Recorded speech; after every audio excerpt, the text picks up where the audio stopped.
Savons-nous que nous sommes des êtres d'absolu? Nous sommes faits à l'image de notre Créateur, de Dieu, et nous devons aller à sa ressemblance. C'est pourquoi les personnes veulent trouver du contentement, trouver de la complétude, trouver de la plénitude.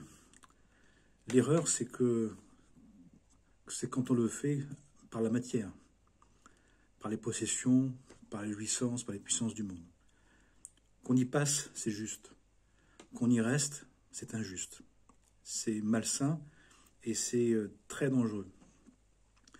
Pour autant, les enseignements nous disent que nous sommes des êtres qui voulons nous réaliser complètement. Complètement, c'est au plus haut degré possible. À partir de là, ça signifie que nous voulons nous accomplir, mais nous devons le faire. Par les enseignements. Cherchez et ne cessez pas de chercher. Quand vous aurez trouvé, vous serez bouleversé. Et ensuite, vous serez émerveillé. Nous devons donc,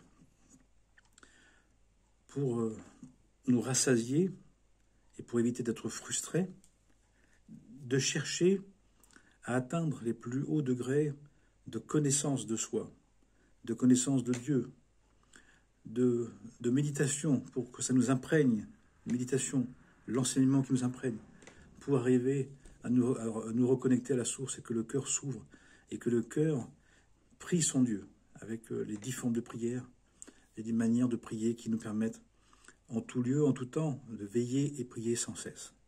Pourquoi? Pour ensuite servir le monde, pour prendre soin du monde, pour rappeler au monde, mais pas pour s'en servir, pas pour le prendre, pas pour le posséder, pas pour le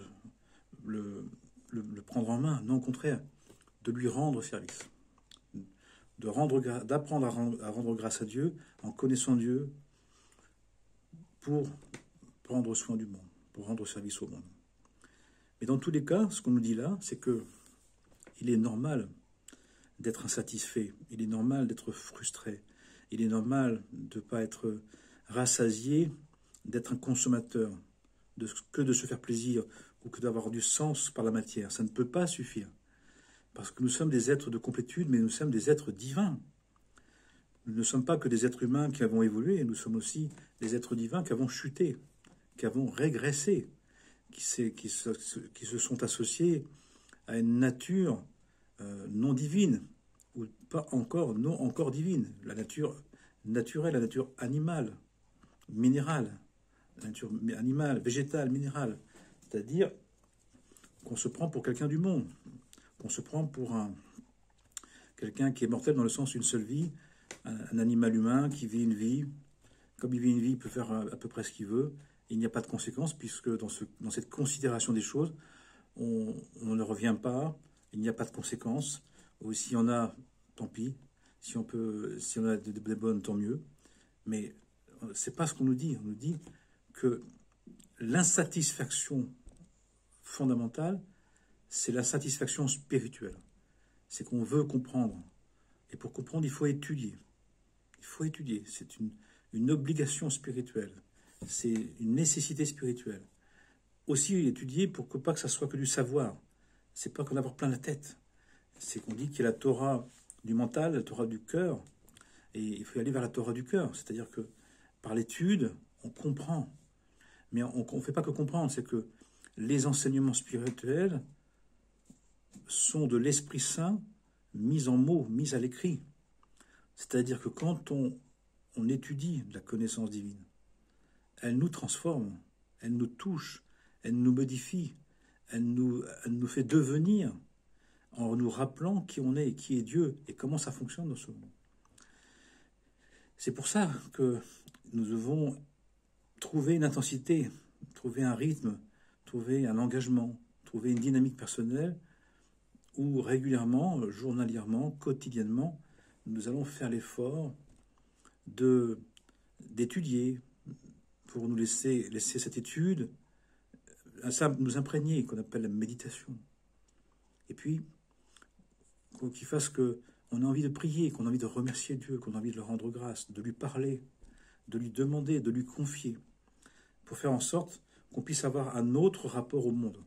Non pas un rapport de consommateur, de prédateur, mais un rapport de serviteur, un rapport de bienfaiteur par rapport au monde, par rapport à ceux qui nous entourent. D'apporter la bonne nouvelle, témoigner de ma parole. Ça dit bien les choses. Mais dans tous les cas, nous devons le savoir. Nous sommes faits pour nous accomplir au plus haut degré possible et imaginable. Quand je dis au plus haut degré possible, c'est qu'on nous dit que la connaissance de Dieu, la connaissance de soi, la réalisation spirituelle, comme on parle de l'infini, l'infini n'a pas de limite. La seule limite, c'est notre engagement, c'est notre implication, c'est notre désir, c'est de répondre à notre frustration, à nos insatisfactions, à nos manquements par le désir de Dieu, par le désir d'étudier. Dieu nous a donné des enseignements spirituels pour apprendre qui il est, comment ça fonctionne.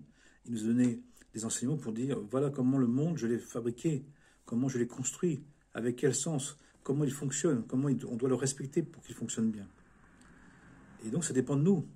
Il y a donc une notice de la vie, il y a une notice du monde, il y a une notice des temps, et une notice du pourquoi, comment. Mais quand on nous a donné une conscience d'exister, on a du libre arbitre. Et notre libre arbitre fait qu'on a le choix. On a le choix. Alors on peut très bien, encore une fois, d'abord consommer le monde, d'abord avoir des possessions, des jouissances, des puissances du monde, de s'intéresser au monde, en profiter. Mais pourquoi? C'est pour en voir la limite. C'est pour en voir la limite. Pour voir que ça ne peut pas suffire. Que ça ne peut pas suffire. Que ça ne suffira pas. On peut changer 10 fois de vie, on peut changer 10 fois de couple, de famille, d'environnement, de consommer dans tout le monde entier. Une fois qu'on a mangé pendant 6 mois tous les jours du foie gras, du caviar, je vous assure qu'on n'en a plus du tout envie. Alors qu'au départ, on idolâtre ça. Et une fois qu'on l'a fait, au bout de 6 mois, comme beaucoup de choses, au bout de quelques temps, très peu de temps et de plus en plus de très peu de temps, eh bien, ça n'a plus la saveur. Parce que, à l'origine, on passait par la matière pour se souvenir de l'esprit. Mais là, on est collé à la matière. On est addict. On veut y rester parce qu'on a tellement oublié, parce qu'on ne fait pas l'effort de connaître Dieu. Et nous avons le devoir spirituel. Nous avons l'obligation spirituelle d'apprendre. Ça commence par lire les textes, lire la Torah, lire la Bible, lire le Coran, lire les Upanishads, lire la Bhagavad Gita, lire le Tao. Il y a des textes, ce sont des textes extraordinaires. Il y a des aventures fantastiques, fabuleuses, qui valent bien, largement bien, toutes les séries Netflix. Parce que en les vivant, on peut vivre comme avec une série, mais en plus, elle nous touche, elle vient nous parler de notre intériorité. Les enseignements divins, les enseignements transmis, les enseignements sont des enseignements prophétiques, sont des enseignements qui nous parlent de notre intériorité, de la véritable nature de l'être. Quand on les lit, quand on les étudie, quand on les parle, quand on les nomme, eh bien, ça vient nous réinformer. Ça vient nous montrer à quel point on a une appétence. Alors, ce qui se passe, c'est que si on vit principalement ou exclusivement du monde, eh bien, on y viendra quand même, parce que l'assoiffement de l'âme va de l'âme divine, de la part de l'âme qu'on appelle l'âme divine, on a l'âme naturelle, ou dite animale, l'âme intellectuelle, et puis l'âme animale. L'âme divine, pardon. L'âme divine, elle peut pas. Elle peut pas se contenter, elle peut pas se rassasier. Elle peut attendre, mais là, elle dit qu'elle est assez attendue. Et dans ces nouveaux temps qui vont venir, dans cette fin des temps et ces nouveaux temps à venir, dans ce sas de temps, cet intermédiaire, dans ce temps entre-temps, il y a un assoiffement de plus en plus grand. Alors les personnes projettent sur d'autres formations, d'autres histoires, d'autres relations, d'autres situations, d'autres voyages. Et pourquoi pas? Allons-y, comme ça on va consommer. Comme ça on va en finir avec la consommation. Et à un moment donné, on va être dégoûté, on va être blasé. Et là, il y a une autre étape, il y a l'étape suivante. C'est maintenant de chercher à comprendre le sens de cette vie, le sens divin, pourquoi Dieu a créé, qui est Dieu, comment il est, qu'est-ce qu'il demande, comment faire. Parce que ça répondra à notre frustration, parce que fondamentalement, nous voulons nous réaliser. Notre âme divine que chacun a, même s'il est endormi, même s'il est enfui, peu importe, eh bien, elle attend de trouver sa satisfaction, d'enlever sa frustration par le fait d'être rassasié de la vérité. Et plus on étudie, plus cette vérité authentique, ontologique de l'être, de la source divine, de ce qui a tout créé, commence à nous imprégner. C'est comme une prière. Au départ, on peut réciter de manière machinale, mais quand on la récite avec le goût d'un bon fruit, le goût d'un bon vin, le goût de la vérité qui va me révéler à moi-même, eh bien, on va commencer à ressentir un apaisement, on va ressentir un contentement, on va ressentir une paix qu'on n'avait pas ressentie, ou très peu ressentie, ou passagèrement ressentie dans les consommations du monde. Même si, encore une fois, c'est une étape, mais il ne faut pas y rester. Le souci, c'est pas qu'on passe par des étapes, mais c'est qu'on y reste. Et quand on y reste longtemps, on le sait parce que on est malheureux. Un des indices, si je suis malheureux, si je suis désespéré, c'est que je suis bloqué à une étape. C'est que je suis bloqué à une étape, sans doute parce que mes conceptions sont trop fixes, sont trop figées, sont trop déterminées. Pourquoi? Une des raisons, nous le disent les enseignements, c'est parce qu'on n'étudie pas assez. On ne remet pas en question suffisamment. Pour éviter d'être remis en cause par la vie, il faut au quotidien se remettre en question, de remettre les questionnements fondamentaux en route. Par l'étude, par la lecture, par l'écoute des enseignements, qui fait qu'il y a une espèce d'entretien quotidien, de questionnement quotidien, d'interpellation quotidienne, qui fait qu'on ne va pas se rigidifier, on ne va pas se fixer. De toute façon, si on tombe dans des croyances fixes, dans des croyances rigides, on va vouloir faire entrer le monde dans nos croyances, ça ne va pas marcher.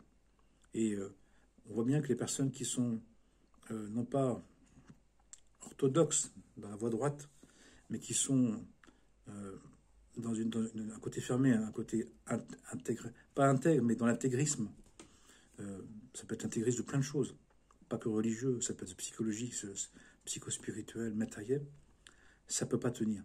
On est dans un monde beaucoup trop complexe, on est dans un monde connecté à des versions, à des milliers, des milliards de versions.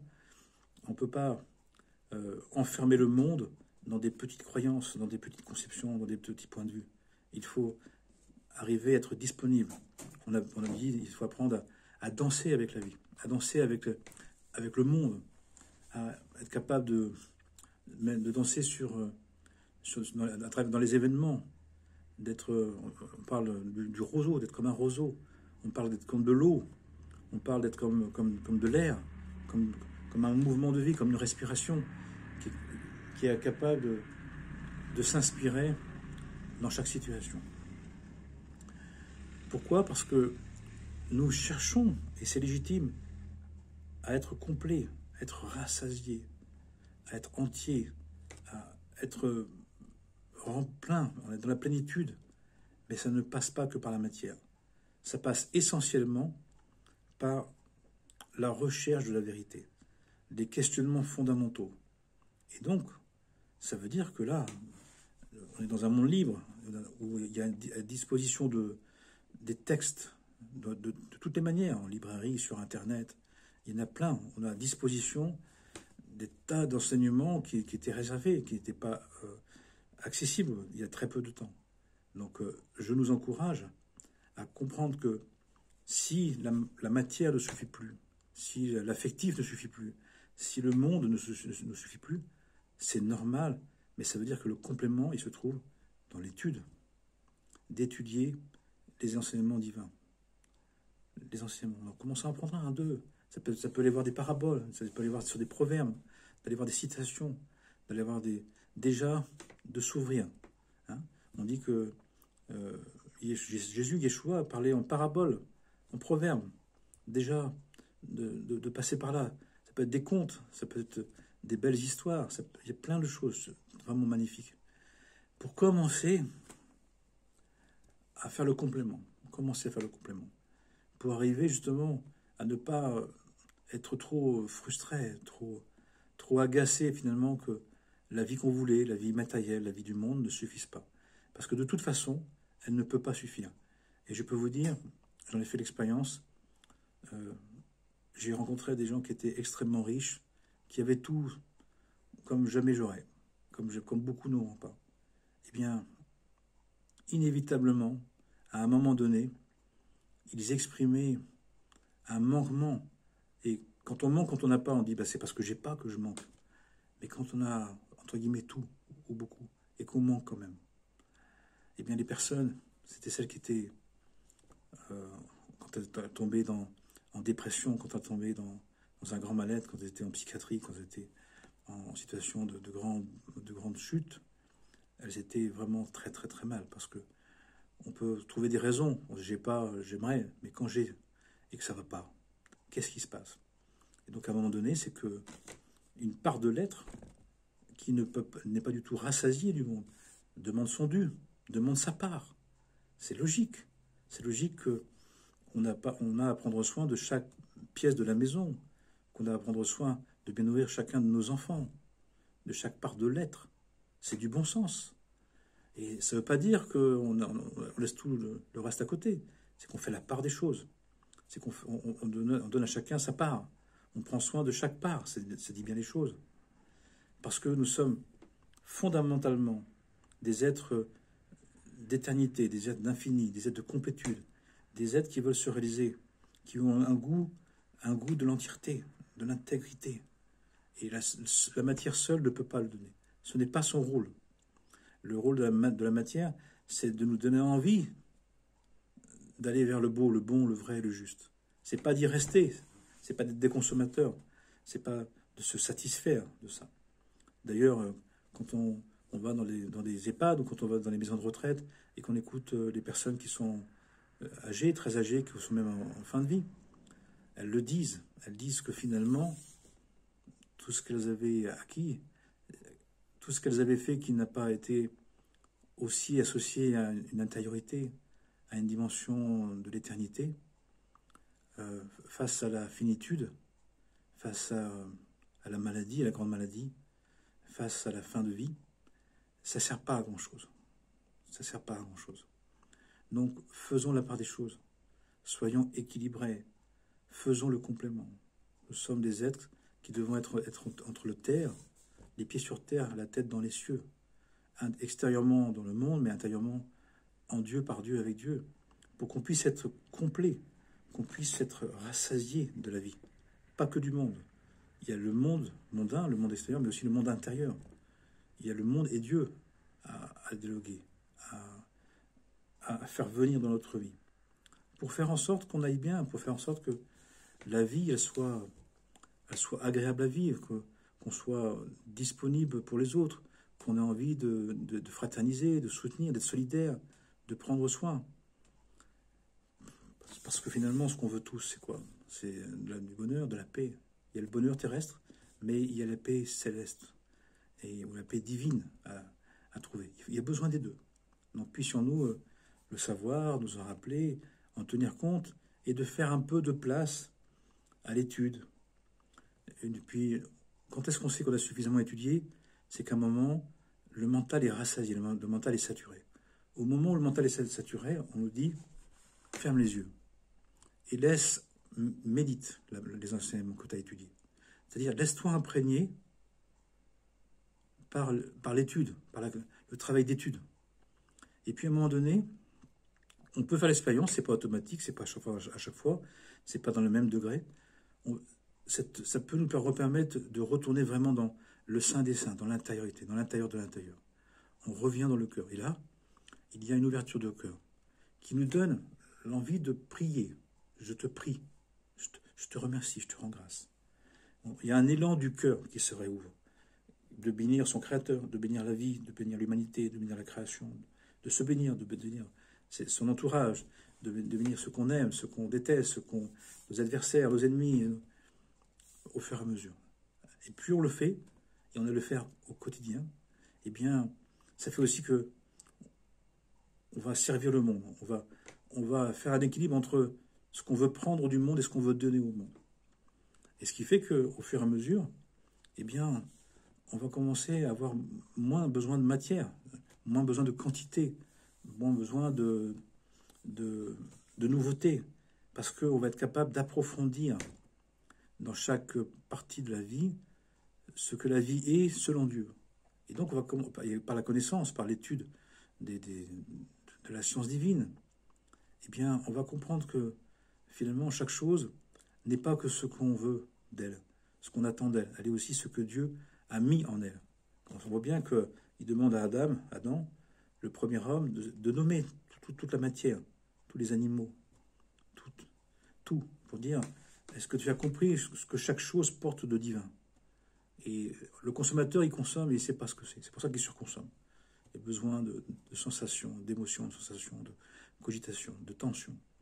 Mais si on sait quelle est la valeur d'une chose, la valeur d'un être, on n'a pas besoin de beaucoup. Mais ce peu qu'on a ou ce qu'on a, on va le glorifier, on va l'intensifier, on va s'en rassasier, on va vraiment l'apprécier en profondeur. Et pour ça, ça nous demande eh bien, d'étudier, de se poser des questions, de s'intéresser au sujet du divin. Après, on prend les formes qui nous conviennent, les idées qui nous conviennent. Mais l'idée, c'est de ne pas simplement être un animal humain, mais d'être un être complet, un être humano-divin. Amen, Amana, très bonne journée. Que le Saint-Nom divin, béni soit-il, nous bénisse, nous rassasie de sa présence et nous donne envie. Et plus on étudie, plus on a envie d'être dans cette étude. Ça nous ouvre le cœur, ça nous ouvre l'être. Il y a un contentement, une paix, comme il est dit, je vous donne ma paix, mais la paix qui n'est pas de ce monde. Parce que la paix qui vient de la présence, de la proximité au divin, elle n'est pas passagère. Elle est continuelle, elle est profonde, elle est sûre, elle est certaine, elle est définitive. Après, on y reste, on n'y reste pas. Ça, c'est notre régularité qui va le faire. Mais on découvre qu'il y a un niveau de l'être où les choses sont permanentes, où les choses sont totalement accomplies, n'ont jamais bougé depuis la Genèse. Et tout est accompli, il a dit. Tout est tov, tout est très bon, tout est juste. Et là, on y arrive un instant, quelques instants, un petit peu. Et on voit qu'il y a un absolu qui est toujours présent. Et nous avons la possibilité, nous avons le devoir, nous avons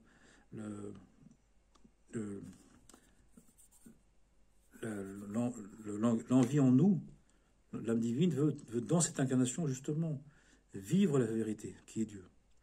Et c'est une question de libre arbitre. Maintenant, si les personnes sont très bien avec d'être dans le monde, de vivre que du monde, magnifique, béni soyez-vous. Mais si ce n'est plus le cas, si ça commence à un moment donné, on va essayer de... Peut-être que se refaire autrement dans le monde ne suffira pas non plus. Donc à un moment, il y a aussi un autre aspect.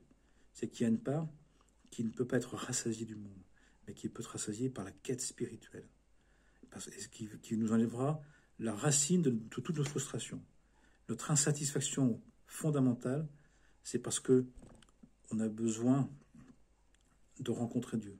On veut vivre les enseignements, on veut comprendre qui on est fondamentalement. Pour être satisfait, vraiment, il faut vouloir chercher et ne cesser pas de chercher le divin. C'est une demande, on a été fait comme ça, on a été créé comme ça. Nous sommes là pour décider librement, par une libre adhésion, une libre volonté, de chercher le divin, de chercher comment être un être divin, à l'image, de passer de l'image divine à sa ressemblance, par notre travail spirituel, c'est-à-dire par un travail d'acquisition. Une fois que c'est acquis, ça nous appartient. On n'est pas simplement receveur. À ce moment-là, on est témoin, parce qu'on l'a acquis. Et l'acquisition, elle est définitive. Elle passe pour toute la vie, elle reste pour toutes les vies. Amen, Amana. À bientôt.